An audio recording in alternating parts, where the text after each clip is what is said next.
সকালবেলা ঘুম থেকে উঠে স্নান করে তাড়াতাড়ি সব কিছু আয়োজন করে নিয়েছি পারণের জন্য। আমি যে নির্দিষ্ট সময়ের মধ্যে ভগবানকে ভোগ নিবেদন করতে পারবো এটা আমি সত্যিই ভাবিনি। যাই হোক, ভগবানের কৃপা ছিল বলেই সবটা সম্ভব হয়েছে। আজকে তোমাদের সাথে আমার জন্মাষ্টমীর পারণের পুরো ব্লগটা শেয়ার করব। সেদিন উপোস থেকে রাতে ঘুমাতে ঘুমাতে আমার অনেক দেরি হয়ে গেছে। সব কিছু ধুয়ে মুছে তারপর ঘুমোতে গিয়েছি। আর সকালবেলা স্নান করে এসে প্রথমে সবজিগুলো আমি রান্নার জন্য রেডি করে নিয়েছি। তারপর এক এক করে আমি এগুলোকে ভেজে নিচ্ছিলাম।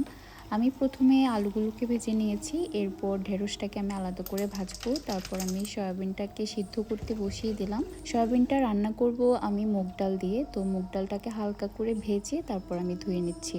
আমার হাজব্যান্ড এদিকে ঘুম থেকে উঠে অফিসে চলে গেছে।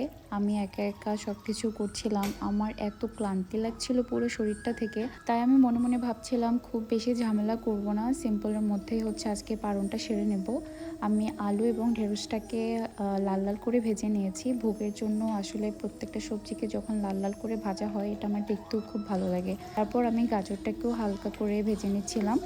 আর গাজরটা আমার একটু বেশি কড়া ভাজি হয়ে গেছে। আমার মানে অন্যান্য আসলে এক হাতে আমি এতগুলো কাজ করছিলাম, সেজন্য আমার চতুর্দিকে আমি আর নজর রাখতে পারিনি। তো যাই হোক, মানে অত পুড়ে যায়নি, বাট একটু কড়া ভাজা হয়েছে। আর সজনে ডাঁটাটা ধুয়ে হচ্ছে আমি ডালের সাথে সিদ্ধ করতে বসিয়ে দিয়েছি। আর এই পাত্রে হচ্ছে আলু এবং সয়াবিনের ঝোল রান্না করব।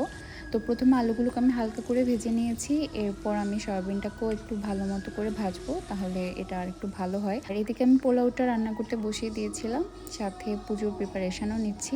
যাই হোক, এটাই আমার কাছে সবচেয়ে বেশি ভালো লাগছিল, কারণ আমি নির্দিষ্ট টাইমের মধ্যে ঘুম থেকে উঠতে পেরেছি। সব কিছু আয়োজন শেষ করে আমি এখন ভোগের জন্য সব কিছু রেডিও করে ফেললাম। তো এটাই ছিল আসলে মূলত আমার সবচেয়ে বড় স্যাটিসফ্যাকশন। তারপর আমার রান্না বান্না শেষ হয়ে গেছে। এখন আমি ভোগের জন্য আমার ডালাটাকে সাজিয়ে নেব। তো প্রথমে আমি পোলাওটাকে দিলাম। ভগবানের জন্য কাজ করার মধ্যে কি যে শান্তি কাজ করে, এটা আসলে যখন করি তখন খুব অনুভব করতে পারি। এরপর এক এক করে আমি প্রত্যেকটা যা যা কিছু আয়োজন করেছি সবগুলো দিয়ে ঠাকুরের জন্য যে এই প্লেটটা সাজিয়েছি সেটা সাজিয়ে নিচ্ছিলাম।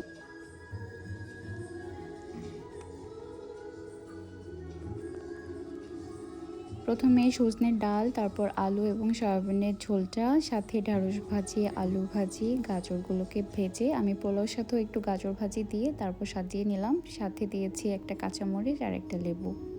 এখন আমার ভোগের ডালা পুরো রেডি। তারপর আমি ভগবানকে তুলসী নিবেদন করে এখন আমার পূজাটা শুরু করব। এবার আসলে বাসায় একা একাই উপোস করেছি, সাথে একা একা পালনও করলাম। যদি বাসায় বা নিলয় থাকতো আরও বেশি ভালো হতো, এবার ও উপোস থাকতে পারিনি। আর যেদিন পালন ছিল সেদিন তার অফিস খোলা, সে সকাল সকাল বের হয়ে গেছে। তো একা একাই প্রত্যেকটা কিছু আয়োজন শেষ করলাম।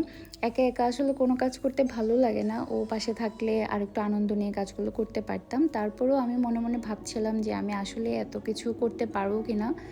তো ফাইনালি ভগবানের কৃপা ছিল বলেই সবটা সম্ভব হয়েছে। আমি করার পর সত্যি মনে মনে এটা ফিল করেছি যে আজকে যে কয়টা আইটেমে আমি করেছি আমার এতটুকু করার মতো সেই শক্তি ছিল না শরীরে, কিন্তু ফাইনালি আমি সবটা করতে পেরেছি।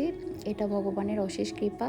আসলে ভগবান কৃপা করলে অনেক কঠিন কাজও সহজ হয়ে যায়, আবার ভগবানের কৃপা না থাকলে কোনো কিছুই হয় না। ইচ্ছে করে অনেক কিছুই, কিন্তু বিদেশে থেকে সব কিছু মনের মতো করে হয়ে ওঠে না, কারণ এখানে আমি যেভাবে করতে চাই সবগুলো জিনিস এখানে অ্যাভেলেবেল না। আমি চাইলেও অনেক কিছু করতে পারি না। আমি তাই যেটুকু পারি, যেটুকু আমার আসলে সাধ্যের মধ্যে থাকে, আমি সেভাবেই ভগবানকে প্রতি বছর আমি জন্মাষ্টমীর আয়োজন হোক বা আমার যে কোনো ফেস্টিভে আমি সব কিছু একটু ছোট ছোট করে আয়োজন করার চেষ্টা করি। এটা আমার কাছে ভীষণ ভালো লাগে। আমার কাছে মনে হয় আপনি যে অবস্থানে থাকুন, যেখানেই থাকুন না কেন, আপনি প্রতি মুহূর্তে ভগবানকে স্মরণ করুন।